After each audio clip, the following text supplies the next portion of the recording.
അനുഗ്രഹത്തോടുകൂടി nomination കൊടുക്കാൻ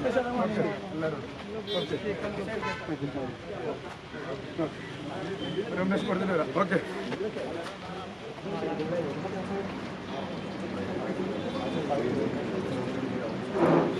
Even with the nomination, there will be specific number of people.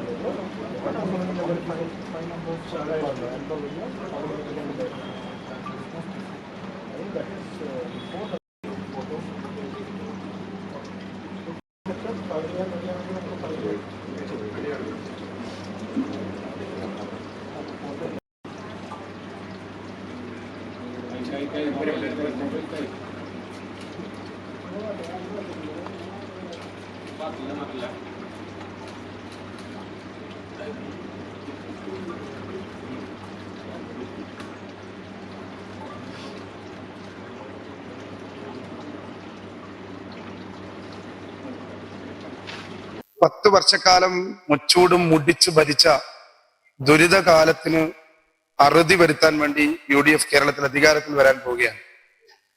ഈ 10 വർഷക്കാലത്തെ ദുരിതത്തിന് മുഴുവൻ കാരണക്കാരനായ ഈ കഴിഞ്ഞ 10 വർഷക്കാലത്ത് കേരളം അനുഭവിച്ച എല്ലാ പ്രയാസങ്ങളുടെയും ഉത്തരവാദിയായ ഇടതുപക്ഷത്തെ നയിച്ച ഇടതുപക്ഷത്തിന്റെ കേരളത്തിലെ 10 വർഷക്കാലത്ത് മുഖ്യമന്ത്രിയായ സഖാവ് പിണറായി വിജയനെതിരെയുള്ള പോരാട്ടമാണ് ധർമ്മടം നിയോജക മണ്ഡലത്തിലെ ജനങ്ങൾ നടത്തുന്നത്.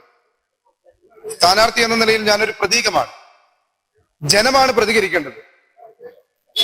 ലോക മലയാളികൾക്ക് വേണ്ടി ആ ഉത്തരവാദിത്വം ധർമ്മടത്തെ മുഴുവൻ ജനാധിപത്യ വിശ്വാസികളും ഏറ്റെടുക്കും എന്ന് ഞാൻ കരുതുകയാണ്. ലോകത്തെ മുഴുവൻ മലയാളികളും ധർമ്മടം നിയോജക മണ്ഡലത്തിലെ വോട്ടർമാരുടെ വിരൽത്തുമ്പിൽ പ്രതീക്ഷ അർപ്പിക്കുകയാണ്. ചെറിയ വിദ്യാർത്ഥികൾ, അവർ തൊട്ടിൽ കിടക്കുന്ന പിഞ്ചു മക്കൾ കേരളത്തിനകത്ത് ഈ കഴിഞ്ഞ 10 വർഷക്കാലത്തിനിടയിൽ എത്രയോ പേരാണ് പീഡനത്തിനിരയായത്. പൊന്നുമക്കൾ, അവരുടെ നിലവിളികൾ ഉയർന്ന നാടാണ് ഈ നാട്.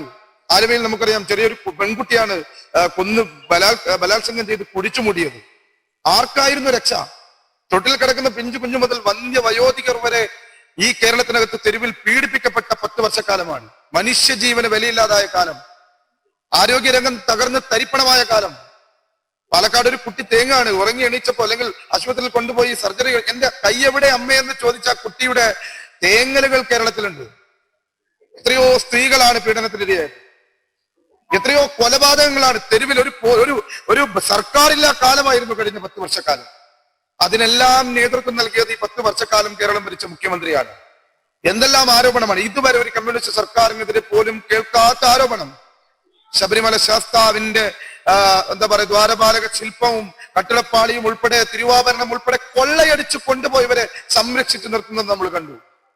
ഒരു കമ്മ്യൂണിസ്റ്റ് മുഖ്യമന്ത്രിയും ചെയ്യാത്ത രീതിയിൽ, കമ്മ്യൂണിസ്റ്റ് ശൈലിയിൽ ഇല്ലാത്ത രീതിയിൽ സ്വജനപക്ഷപാതത്തിന്റെ, കുടുംബാധിപത്യത്തിന്റെ, സർവാധിപത്യത്തിന്റെ, സ്വേച്ഛാധിപത്യത്തിന്റെ, അഹങ്കാരത്തിന്റെ, ധിക്കാരത്തിന്റെ, അഴിമതിയുടെ, ധൂർത്തിന്റെ ഏറ്റവും വലിയ കെട്ട കാലമാണ് ഈ കഴിഞ്ഞ 10 വർഷക്കാലം സമ്മാനിച്ചത്. അതുകൊണ്ട് ആ കാലത്തിന് അറുതി വരുത്താൻ കേരളത്തിലെ മുഴുവൻ ജനാധിപത്യ വിശ്വാസികൾക്കും വേണ്ടി ആ ഉത്തരവാദിത്വം പ്രിയമുള്ള ജനാധിപത്യ വിശ്വാസികളുടെ പിന്തുണയോടുകൂടി അത് ധർമ്മടത്ത് നിർവഹിക്കും.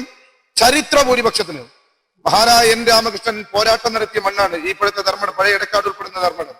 ശ്രീ K. സുധാകരന്റെ രാഷ്ട്രീയ പോരാട്ടങ്ങൾക്ക് വലിയ സ്വീകാര്യത ലഭിച്ച മണ്ണാണ് എടക്കാടിന്റെ മണ്ണ്.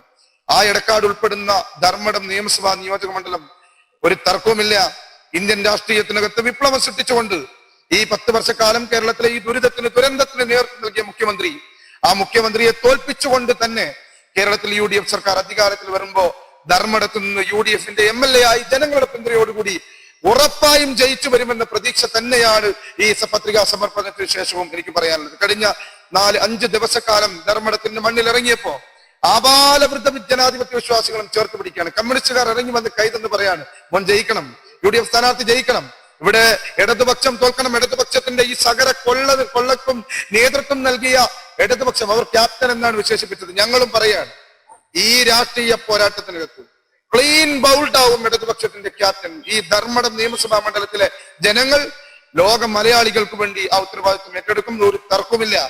വലിയ മുന്നേറ്റം നടത്തും. ധർമ്മടം നിയമസഭാ നിയോജക മണ്ഡലത്തിനകത്ത് ഉജ്ജ്വല പോരാട്ടത്തിലൂടെ, കടുത്ത പോരാട്ടത്തിലൂടെ ഉറപ്പായും ഐക്യജനാധിപത്യ മുന്നണി ജയിക്കാൻ പോവുകയാണ്. റിസൾട്ട് വരുമ്പോ ഈ കേരളം ഞെട്ടുന്ന കാതോർക്കുന്ന ഒരു വാർത്ത ധർമ്മടത്തിനുണ്ടാകും. ധർമ്മടത്ത് UDF MLA ആയി ഞാൻ ജയിച്ചു വരും, ജനങ്ങളുടെ പിന്തുണയോടുകൂടി ജയിച്ചു വരും എന്ന കാര്യത്തിനകത്ത് യാതൊരു വിധ തർക്കവും.